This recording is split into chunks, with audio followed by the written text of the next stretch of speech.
आपके साथ मैं हूं रचना बंसल। शुरुआत इस वक्त की बड़ी खबर के साथ करेंगे। विकास दुबे केस में बड़ी कामयाबी एक और कानपुर पुलिस के हाथ लगी है। कानपुर शूटआउट केस में 2 लोग गिरफ्तार और किए गए हैं। ओम प्रकाश और अनिल नाम के ये आरोपी हैं। इन पर आरोप है शशिकांत और शिवम को छिपाने के, जो कि विकास दुबे के साथी हैं। शशिकांत और शिवम वांटेड अपराधी हैं और शय दी गई। इन लोगों के जरिए ओम प्रकाश और अनिल ने अपने ही घर में छिपाया था, शरण दी थी और अब विकास दुबे के मारे जाने के बाद भी पूरी तरीके से एक्टिव मोड में कानपुर पुलिस नजर आ रही है। विकास दुबे के हर करीबी तक पहुंचने की कोशिश है और कितने गुर्गे उसके गैंग में शामिल थे। साथ ही साथ कानपुर के बिकरू गांव, जहां पर विकास दुबे का घर था, वहां मुनादी कराई गई और बाकायदा लोगों से कह दिया गया कि जिन जिन लोगों ने पुलिस के हथियार छीन कर अपने पास रखे हुए हैं वो 24 घंटे के अंदर वापस कर दें, वरना कड़ी और बड़ी कार्रवाई के लिए तैयार रहें। मतलब विकास दुबे के जाने के बाद भी अगर कोई विकास दुबे का साथी है या फिर किसी भी तरीके से विकास दुबे को सपोर्ट करता हुआ पाया गया तो फिर उसका भी अंजाम अच्छा नहीं होगा। कानपुर पुलिस लगातार एक्शन मोड में, एक्टिव मोड में।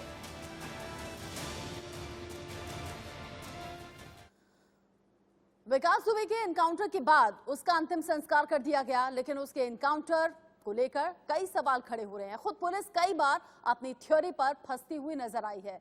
कभी गाड़ी की स्टोरी तो कभी मुठभेड़ पर जो कहानी बनाई गई उसको लेकर पुलिस से कई सवाल जवाब हुए हैं। जवाब देना भारी भी पड़ा है। खास पैनल से हम बात करेंगे। कई सवालों का जवाब जानने की कोशिश लगातार इंडिया न्यूज कर रहा है, लेकिन पहले ये एक्सक्लूसिव रिपोर्ट देखिए। हम इस वक्त खड़े हैं 12 जो टोल प्लाजा पर और ये जो टोल प्लाजा है ये है इटावा चकेरी कानपुर हाईवे, ये जोड़ता है। अगर आपको बता दें कि यहाँ से विकास दुबे आज सुबह गुजरा था और उज्जैन से आ रहा था, एसटीएफ टीम उसको लेकर आ रही थी। इसी टोल प्लाजा से वो क्रॉस किया था और जब मीडिया की गाड़ी उन्हें क्रॉस किया तो उनको रोक लिया गया और उनको आगे जाने नहीं दिया गया। आखिर क्या वजह थी? क्या ये मौत के हाईवे में तब्दील हो चुका था? क्योंकि कुछ घंटों बाद, चंद घंटों के बाद विकास दुबे की एनकाउंटर हो गया था, उसे मौत के घाट उतार दिया गया था। जो रोका गया उसकी वजह से क्या दिक्कतें पेश आई और क्यों मैं बता रहा हूँ आपको, क्योंकि अगर रोका ना गया होता तो शायद उसके लाइव एनकाउंटर हम लोग आपको दिखा पाते। समय देखिए हो रहा है 2:12 और किलोमीटर 0 दिखा रहे हैं। वो इसलिए दिखा रहे हैं कि कितना लंबा सफर है, जहाँ जो क्राइम सीन है, जहाँ उसे मौत के घाट उतारा गया और कितना वक्त लगता है। तो हम अब चलेंगे इस पर और आपको हम बताएंगे पूरा रास्ता कैसा है और क्यों ये जगह चुनी गई एनकाउंटर के लिए। आज ही का दिन था जब इसी टोल प्लाजा से निकली थी 3 फर्राटेदार गाड़ियां। एक थी TUV 300 जो सबसे आखिर में थी, उससे पहले थी स्टॉर्म और उससे पहले थी एक स्कॉर्पियो और इन 3 गाड़ियों के बीच में जो गाड़ी चल रही थी वो उसमें था विकास दुबे मौजूद। यानी कि जो TUV थी वो पीछे थी और अब हम इस हाईवे पर चल पड़े हैं और आप देख सकते हैं कि हमने अपना कुछ सफ़र तय कर लिया है, तकरीबन 1.4 किलोमीटर का। 2:15 हो गया है। यानी कि अब आप देखिए नज़ारा हम दिखाते हैं आपको अगल बगल का, तो आपको उससे अंदाज़ा हो जाएगा। देखिए ये हाईवे है, कुछ यहाँ कंस्ट्रक्शन आपको दिखाई दे रहा है और थोड़ा सन्नाटा दिख रहा है। सुबह का वक्त था, तेज़ बारिश हो रही थी, सामने कुछ दिख नहीं रहा था, तेज़ बारिश हो रही थी, लेकिन वो गाड़ी तेज़ रफ्तार से आगे बढ़ रही थी और मीडिया को पीछे रोका जा चुका था, मीडिया को आगे नहीं बढ़ने दिया था।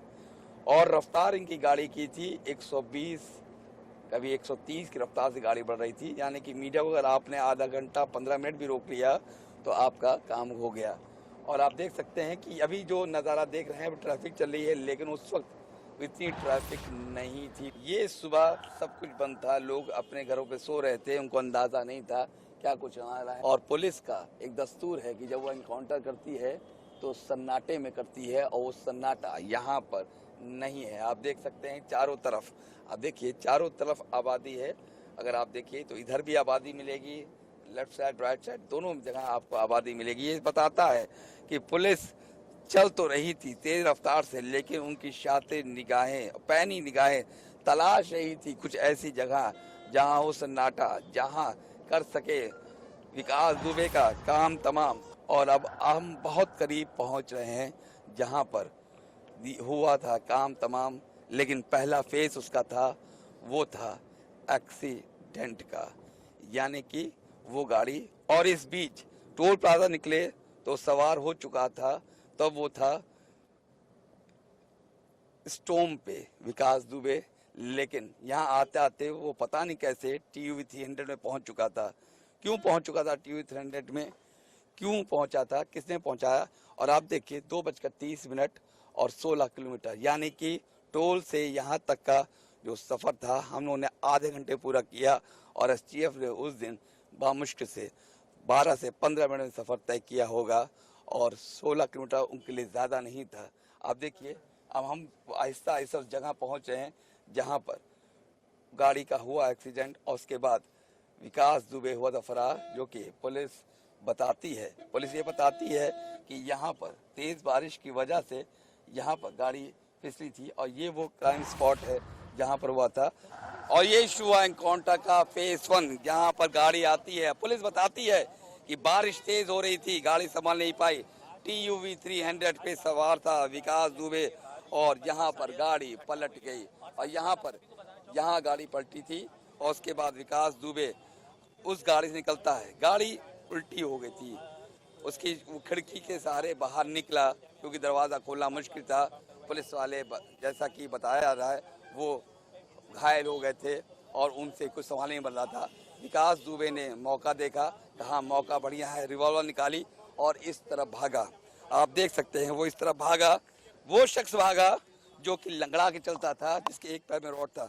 लेकिन पुलिस ने कहा कि जैसे वो यहाँ तक पहुँचा या थोड़ा था पहुँचा, तब तक की दूसरी गाड़ी पीछे आई। हैरानी की बात यह है कि कॉन्वॉय में हमेशा TUV 300 सबसे पीछे थी, बीच में सफारी स्टॉर्म थी जिसमें विकास दुबे बैठा था। लेकिन जब गाड़ी यहाँ आई तो विकास दुबे TUV 300 में सवार हो चुका था, सफारी का पता नहीं था कहाँ थी, और पीछे से एक टीम और आई STF की। उन्होंने देखा गाड़ी का हो चुका है एक्सीडेंट, लिहाजा वो उतरे, और जैसे ही उन्होंने देखा कि विकास दुबे इधर भाग रहा है, आप सोचिए ऐसे भाग रहा होगा विकास दुबे, लंगड़ा के चल रहा होगा, इस तरह से भाग रहा था। मुझे भागने में दिक्कत हो रही है, लेकिन विकास दुबे को नहीं हो रही थी, ऐसा कहना है पुलिस का। पुलिस उतरी, उन्होंने चिल्लाया रुक जाओ वरना मार देंगे गोली, लेकिन विकास दुबे नहीं रुका। वो यूं भाग रहा था, जो 4 कदम नहीं चल सका, वो बहुत तेज भाग रहा था। और उसके बाद विकास दुबे पलटा और उसने गोली चला दी। गोली लगी, पुलिस से चली, पुलिस झुक जाती है, और उसके बाद तेज तर्रार STF की जवान, पुलिस जवान एक बार फिर कहते हैं रुक जाओ वरना तुम्हें मार देंगे गोली, लेकिन वो नहीं रुकता है क्योंकि वो शातिर था, ऐसा कहना है पुलिस का। और उसके बाद वो यहाँ पहुँचा। ये आप देखिए तो रात का अंदाज़ा आपको होगा किस तरीके से पानी भरा है। ये अगर अभी का आलम है तो सोचिए सुबह का क्या आलम होगा, जब तेज रफ्तार से बारिश हो रही थी, मूसलाधार बारिश हो रही थी, और ये पूरी सड़क सन्नाटा था।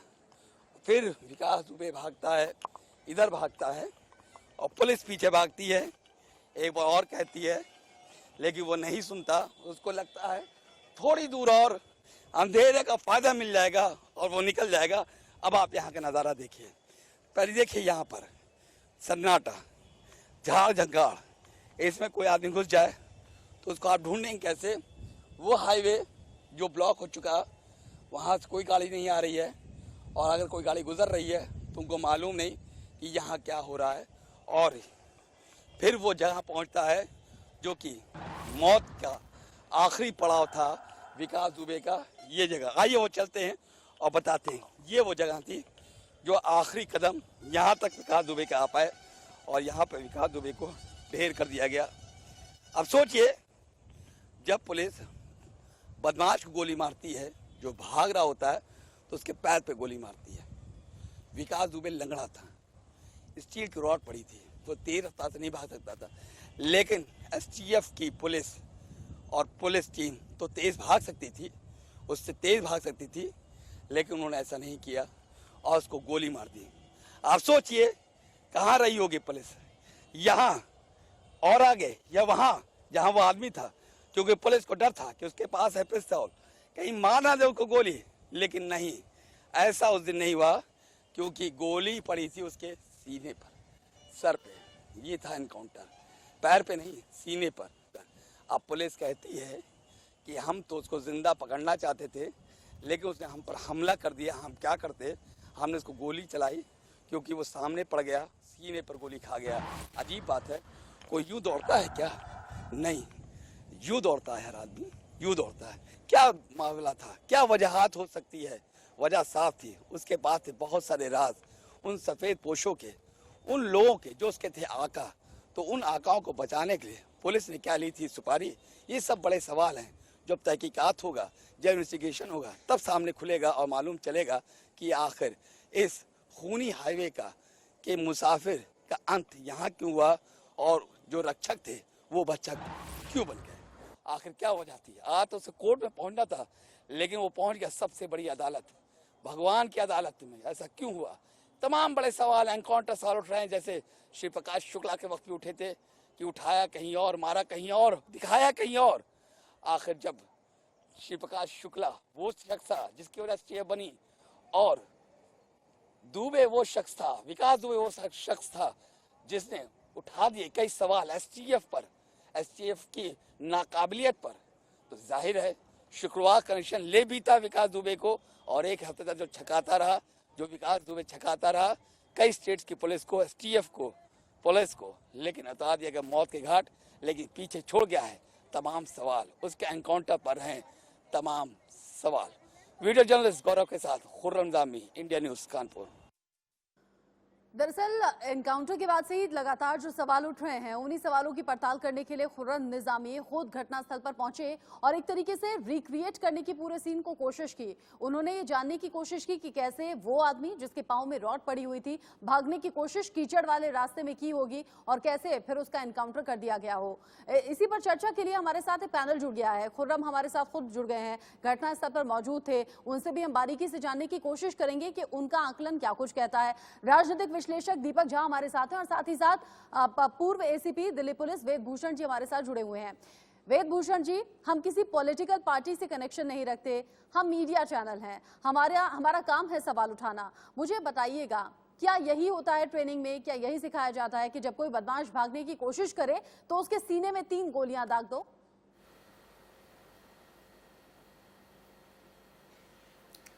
रचना, देखिए, अभी इन्वेस्टिगेशन को हार्डली 24-25 घंटे स्टार्ट हुए हैं। जो सीआरपीसी, जो इस देश का कानून है, वो पुलिस को 90 दिन चार्जशीट फाइल करने के लिए देता है, इन्वेस्टिगेशन करने के लिए देता है। इन्वेस्टिगेशन क्यास के ऊपर नहीं चलाई जाती तो लंगड़ा था, नहीं भाग पाया, ये होता तो वो होता, ये होता तो वो होता। इसके लिए एक प्रोसीजर है। सुप्रीम कोर्ट में इस तरह के एनकाउंटर्स को चेक किया जाता है। सुप्रीम कोर्ट में अभी यूपी के 58 एनकाउंटर्स का एक मैटर ऑलरेडी विचाराधीन है। यदि किसी को शक है कि एनकाउंटर फेक था, इसको अभी से फेक कहना बिल्कुल नाइंसाफी है पुलिस के साथ। जो पुलिस वाले 8 पुलिस वाले मारे गए, 7 पुलिस वाले इंजर्ड हो गए, उनके बारे में किसी को दर्द नहीं है, किसी राजनीतिक पार्टी को दर्द नहीं। मैं भी राजनीतिक आदमी नहीं हूँ, पर उनके बारे में कोई बात नहीं कर रहा। पर हाँ, जो इसको एक अपराधी मारा गया। सर मैं रिपीट कर दूं, इंडिया न्यूज को विकास दुबे के साथ कोई सिंपैथी नहीं है, किसी भी तरह की सांत्वना नहीं है। 8 पुलिस वालों की मौत का दर्द हमें भी उतना ही था जितना देशवासियों को था। हम भी चाहते थे विकास दुबे का अंत ऐसा हो, हम भी चाहते थे एक अपराधी का अंत ऐसा हो। लेकिन सर, जानते हैं सवाल क्यों है? आप जानते हैं सवाल क्यों है? क्योंकि सवाल लगातार विपक्ष भी उठा रहा है। सवाल कुछ हमारे जहन में भी है जो मैच नहीं कर रहे हैं पुलिस की थ्योरी से। सवाल हमने इसलिए उठाया है। सवाल उठाना बिल्कुल जायज है रचना, सभी को सवाल उठाने का हक है। ये डेमोक्रेटिक कंट्री है, प्रेस भी सवाल उठा सकती है, अपोजिशन पार्टी तो सवाल उठा रही है। पर जिस तरह के बेतुके सवाल उठा रही हैं, उससे हमें हंसी भी आती है और बड़ा हास्यास्पद लगता है। जिस तरह से अभी एक बहुत बड़े समाजवादी पार्टी के जो सीएम रह चुके हैं, मैं नाम नहीं लेना चाहता, आप समझ गई होंगी, उन्होंने कहा कि इसकी कॉल डिटेल पब्लिक डोमेन में लाई जाए। मुझे बड़ी हंसी आती है, आज तक हिंदुस्तान के इतिहास में किसी भी क्रिमिनल की कॉल डिटेल पब्लिक डोमेन में नहीं लाई गई। अभी तो इन्वेस्टिगेशन शुरू हुई है। अभी आप खुद बता रही थी कि आज उसके 2 साथी जिन्होंने उसको शरण दी थी, ओम प्रकाश पांडे और शिवम दुबे, अरेस्ट हुए। अभी तो इन्वेस्टिगेशन सही मामले में शुरू हुई है। जो इसके पीछे पर्दे में छिपे हैं, चाहे वो पुलिस वाले हैं, आपने देखा होगा पुलिस वाले भी अरेस्ट हुए, एसएचओ भी अरेस्ट हो चुका है, जिस सिपाही ने इंफॉर्मेशन दी थी वो अरेस्ट हो चुका है। थाने के 68 पुलिस वाले लाइन हाजिर हो चुके हैं। एसएसपी साहब जिनके ऊपर शक की घड़ी है वो एसआईटी के रडार पर है, उनको ट्रांसफर भी किया जा चुका है। अभी थोड़ा इंतजार तो करें, इन्वेस्टिगेशन कंप्लीट होने की तरफ जाए, चार्जशीट आ जाए, तब आप उसके ऊपर सवाल लगाएं। अभी पहले से ही आप क्या के ऊपर या फिर करेंगे। हम जरूर चाहेंगे कि जो सवाल हम उठा रहे हैं उनका जवाब कम से कम हमें भी मिले। कल से लेकर आज तक 100 सवाल खड़े हो गए हैं। सवालों का खुद ही जवाब जानने की हमने कोशिश भी की है, खुद इस उलझी हुई गुत्थी को हमने सुलझाने की कोशिश भी की, लेकिन जवाब मिल नहीं पाए। इसीलिए हमने डिस्कशन रखा है, इसीलिए पैनल रखा है, और इसीलिए चूंकि आप बहुत ज्यादा एक्सपीरियंस्ड हैं, आपसे हम सवालों को जानने की कोशिश कर रहे हैं। लेकिन फिलहाल 2 तस्वीरें टीवी स्क्रीन पर, इसको लेकर भी सवाल आगे मैं आपसे पूछूंगी। ये 2 तस्वीरें उस वक्त की, पहली तस्वीर आप देखेंगे उज्जैन से जो कार निकली थी वो टाटा सफारी थी, और इसी गाड़ी में विकास दुबे को ले जाया जा रहा था एसटीएफ जवानों के साथ में। लेकिन कानपुर के भौती में जो ये कार पलटी हुई नजर आ रही है वो है महिंद्रा टीयूवी 300। कार कैसे बदल गई? काफिले में गाड़ी शामिल थी नहीं, लेकिन कानपुर पहुंचते पहुंचते एक एक्स्ट्रा गाड़ी कैसे ऐड हो गई? टाटा सफारी को महिंद्रा टीयूवी में कैसे तब्दील कर दिया गया? क्या वजह थी जिसकी वजह से विकास दुबे को एक गाड़ी से दूसरी गाड़ी में बिठाया गया? और जब कानपुर आईजी से पूछा गया सवाल, आईजी रेंज से, तो उन्होंने कहा पहले सुरक्षा लिहाजों के चलते ये गाड़ी बदली गई थी, लेकिन बाद में अपने ही बयान से बदल गए। लेकिन आपको जान लेना चाहिए, कुछ सवाल हैं, कुछ अहम बुनियादी सवाल हैं जो इंडिया न्यूज उठा रहा है, और इसी को लेकर उठा रहा है कि आखिरकार ये कैसे बदली थी। कुछ सवाल हम अपने टीवी स्क्रीन के जरिए अपने दर्शकों के साथ साझा कर रहे हैं। एनकाउंटर को लेकर जो बड़े सवाल हैं, विकास को उज्जैन में टाटा सफारी गाड़ी में बिठाया गया था, जो मैंने तस्वीरें भी आपके सामने रखी, और लेकिन कानपुर में जो भौती में हादसा हुआ है वहां पर महिंद्रा टीयूवी 300 गाड़ी है जिसे पलटा हुआ दिखाया गया। सवाल ऐसे में बहुत बड़ा ये खड़ा हो जाता है कि आखिर ये गाड़ी पलटी कैसे? जो गाड़ियों का काफिला उज्जैन से आगे बढ़ा था उसमें ये गाड़ी कहीं से कहीं तक थी नहीं। जो गाड़ी पलटी है उसके दरवाजे पूरी तरीके से बंद हैं, और विकास दुबे जैसा मोटा और हट्टा कट्टा आदमी आखिर बंद दरवाजों से, यानी कि खिड़की के रास्ते से कैसे निकल गया, ये भी सवाल है। एक्सीडेंट हुआ, एक्सीडेंट की हालत में पुलिस वाले जख्मी हो गए, जो कि बताया पुलिस के अधिकारियों ने, उनसे पिस्टल छीनकर भागने की कोशिश क्यों कर रहा था वही विकास दुबे, जो उज्जैन में चिल्ला चिल्ला कर कह रहा था कि मैं ही हूं विकास दुबे, कानपुर वाला। एक तरीके से सरेंडर कर देता है पुलिस के सामने, लेकिन कानपुर आकर ही भागने की कोशिश उसने क्यों की? विकास लंगड़ा कर चलता था, ये सब जानते हैं। उसके पांव में रॉड पड़ी हुई थी, हमने सीसीटीवी फुटेज भी देखा जिसमें वो लंगड़ा कर चलता हुआ नजर आया। लेकिन कीचड़ के रास्ते में वो आखिर कैसे भागने की कोशिश करेगा? और आखिर क्यों नहीं? इतनी ज्यादा फोर्स उसके साथ में थी, जवान उसके साथ में थे। अगर वो भाग रहा था तो उसे भागकर पकड़ा जा सकता था, अगर उसे रोकना ही था तो उसके पांव में गोली मारी जा सकती थी, लेकिन गोली सीने में मारी गई। 3 गोली सीने में, 1 गोली कमर में। इन तमाम सवालों को लेकर इंडिया न्यूज लगातार पड़ताल कर रहा है। साथ ही साथ उज्जैन के एसएसपी रुपेश द्विवेदी ने, जो कल हमने लगातार वीडियो आप तक पहुंचाया, ये वीडियो लगातार वायरल है। रुपेश द्विवेदी ने कहा था, जब उनसे पूछा गया कि कानपुर पहुंचेगा विकास दुबे, तो उन्होंने कहा था आई होप ना पहुंचे। ये वो तमाम गुत्थियां हैं जो लगातार इंडिया न्यूज सुलझाने की कोशिश कर रहा है, और इसीलिए हमने खास पैनल रखा है, और इस खास पैनल में तमाम अनुभवी लोग भी हमारे साथ मौजूद हैं। और इसीलिए सवाल मेरा वेदभूषण जी आपसे इसीलिए था कि आप ये समझें और जानें और हमारे साथ साझा करें कि क्या होता है इस तरह के इनकाउंटर के केस में, और क्या वाकई विकास दुबे को मारना ही आखिरी ऑप्शन था? आप गाड़ियों को लेकर जिक्र में कर रही थी वेदभूषण जी, आपने कहा जांच हो रही है, इंतजार करना चाहिए। हम बिल्कुल संतोषजनक तरीके से इंतजार करेंगे, लेकिन सवाल उठाना हमारा काम है, तो हम सवाल उठाएंगे भी। मुझे गाड़ियों का ये जो काफिला चेंज हुआ, एक गाड़ी, वो समझ नहीं आया। टाटा सफारी में गाड़ी में बिठाया गया था विकास दुबे को, जो गाड़ी एक्सीडेंट हुई वो महिंद्रा टीयूवी थी। सर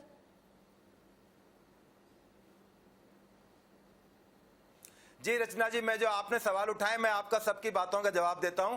पहले तो आपके माध्यम से, मैं चैनल के माध्यम से बताना चाहता हूं, जितने भी एनकाउंटर हुए तो उसके अंदर एफआईआर दर्ज की जाती है, प्रॉपर एक इन्वेस्टिगेशन की जाती है। नंबर 2, उसकी नेशनल ह्यूमन राइट्स कमीशन भी जांच करता है। आज नेशनल ह्यूमन राइट्स कमीशन की इंक्वायरी वहां पर करने के लिए वहां के ऑफिसर्स जा रहे हैं। कृपा करके इंतजार कीजिए, इतनी बड़ी संस्था है।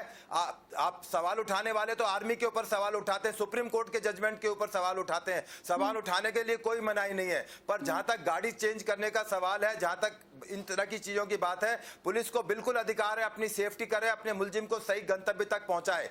और किसने क्या कहा आप उस बात पे ना जाके थोड़ा सा इंतजार करें। इन्वेस्टिगेशन चल रही है। मैं आपको बताता हूं, दिल्ली का, आप दिल्ली की रहने वाली हैं, आपका चैनल भी दिल्ली का है। 1967 से 1976 तक यहाँ पर सुंदर एक डाकू नाम के आदमी थे। उन्होंने इस दिल्ली एनसीआर में आतंक मचा रखा था। उन्होंने भी वजीराबाद पुलिस के ऊपर एक पुलिस वाले को गोली से भून दिया था। तब उनके और संजय गांधी, उस टाइम जो इंदिरा गांधी के बेटे थे, उन्होंने चैलेंज करा था संजय गांधी को कि मैं संजय गांधी को मारूंगा। तब उसके पीछे तमाम पुलिस तंत्र पड़ा और उसमें पुलिस वाले 13 पुलिस अधिकारियों की टीम बनाई गई और उसको यमुना के पास में एक एनकाउंटर में मार गिराया गया। उस पर सवाल लगाए गए, उसमें पुलिस वालों के खिलाफ मुकदमा दर्ज हुआ।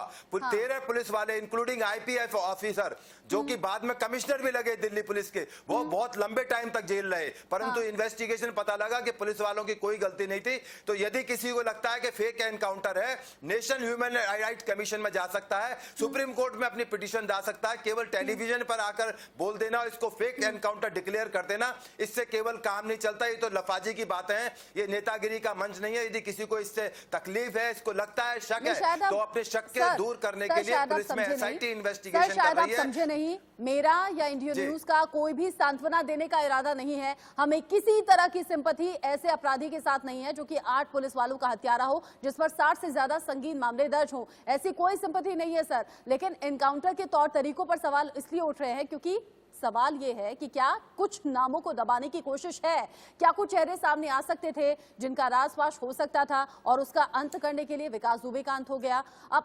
अखिलेश यादव का जिक्र भी आपने किया था। अखिलेश यादव ने कुछ राज सामने आने की बात कही थी और इसीलिए कहा था सरकार ना पलट जाए, इसीलिए गाड़ी पलट दी गई। आप हमारे साथ जुड़े, आपने जरूरी इनपुट्स भी दिए हैं सर। आपने कहा है जांच का इंतजार करें, हम कर रहे हैं। अतुल सक्सेना इस बीच हमारे साथ जुड़ गए हैं, समाजवादी पार्टी के नेता, और साथ ही साथ Vishnu Sharma, secretary bar council Delhi, ये भी हमारे साथ जुड़ गए हैं। चर्चा लगातार जारी रहेगी। एक छोटे से ब्रेक के लिए यहाँ पर रुक रहे हैं, लेकिन सवाल, गैंगस्टर विकास दुबे मारा गया, लेकिन उसके करीबियों तक पहुंचने की कोशिश लगातार पुलिस कर रही है। पुलिस की कार्रवाई लगातार जारी है, लेकिन कुछ सवाल हम भी उठा रहे हैं जो कि हमारी नैतिक जिम्मेदारी है। हमारे साथ खास पैनल जुड़ा हुआ है। ब्रेक पर जाने से पहले हमने वेदभूषण जी को भी सुना। उनका कहना यह है कि जांच का इंतजार करना चाहिए। हम सवाल उठा रहे हैं, लेकिन सवालों को गलत कहीं ना कहीं ठहरा रहे थे। दीपक झा, आप क्या कहते हैं? बात यह है कि सुप्रीम कोर्ट ने एक बयान में अपने कहा था 18 अक्टूबर 2019 में उत्तर प्रदेश में जंगल राज है। तो जंगल राज का मतलब नहीं कि पुलिस वाले मचाए या गुंडा मचाए, दोनों मिलकर मचाए। संविधान पुलिस वालों के लिए उतना ही है और एक अपराधी के लिए भी उतना ही है, जितना कि एक हिंदुस्तानी का हक है संविधान पे। तो चाहे गुंडा हो, चाहे मवाली हो, चाहे जो भी हो, और चाहे पुलिस हो, चाहे आईएएस हो, चाहे आईपीएस हो, चाहे नेता हो, तो सबके लिए संविधान का हक है, जीने का हक सबको है। लेकिन पुलिस ने जिस तरीके से एनकाउंटर किया, उस पर सवाल उठना लाजिम है। विकास दुबे के लिए किसी को हमदर्दी नहीं है, एक अपराधी मारा गया। लेकिन बात यह है, जिस तरीके से आप उसकी गाड़ी चेंज करते हैं, जिस तरीके से आप कानपुर में आके अचानक से गोली मार देते हैं उसको, अगर कोई भागता है तो पीठ पे गोली लगती है, ना कि सीना दिखा के कोई भागेगा। ये कोई शहीद नहीं है, ये तो आतंकवादी था, आतंकवादी की मौत मारा गया। लेकिन दूसरी बात मैं कहूंगा, एक कसाब से ज्यादा खूंखार आतंकवादी तो नहीं था। कसाब को आपने 7 साल ट्रायल में रखा और उसके बाद सुप्रीम कोर्ट ने फांसी देती है, उसके बाद में उसको पिटीशन दायर करने के लिए, तो यहाँ पे क्या इसका इतना हक नहीं बनता था? और दूसरी बात मैं बोलूंगा, जो यहाँ पे पुलिस के प्रवक्ता बैठे हुए हैं, देखिए, जब तक आम आदमी मारा जा रहा था तब तक किसी को लेना देना नहीं था कि विकास दुबे क्या कर रहा। जब तक लूटपाट करके उन पुलिस वालों को थाने में महीने के पैसा पहुंचा रहा था, तब तक किसी को लेना देना नहीं था। जब पुलिस वाले शहीद होते हैं तब इनकी नीयत जागती है, तब इनको लगता है कि नहीं, बहुत बड़ा अपराध हो और गया। अगर इतना बड़ा आतंकी था, अगर इतना बड़ा गैंगस्टर था, अगर ऐसे गांव भर में उसका आतंक छाया हुआ था, तो कार्रवाई पहले भी हो जाती। पुलिस वालों की दुखती रग तब दुखी जब 8 पुलिस वालों की हत्या करके वो फरार हो गया। फिर रात दिन एक करके उत्तर प्रदेश से लेकर मध्य प्रदेश तक, गुड़गांव तक, फरीदाबाद तक छानबीन की गई और तब जाकर विकास दुबे पकड़ा गया। सवाल ये भी है, जब आम लोगों की दुखती रग छेड़ रहा था, जब आम लोगों की हत्या कर रहा था, तब पुलिस कहां थी? लेकिन सवाल एनकाउंटर को लेकर इसलिए है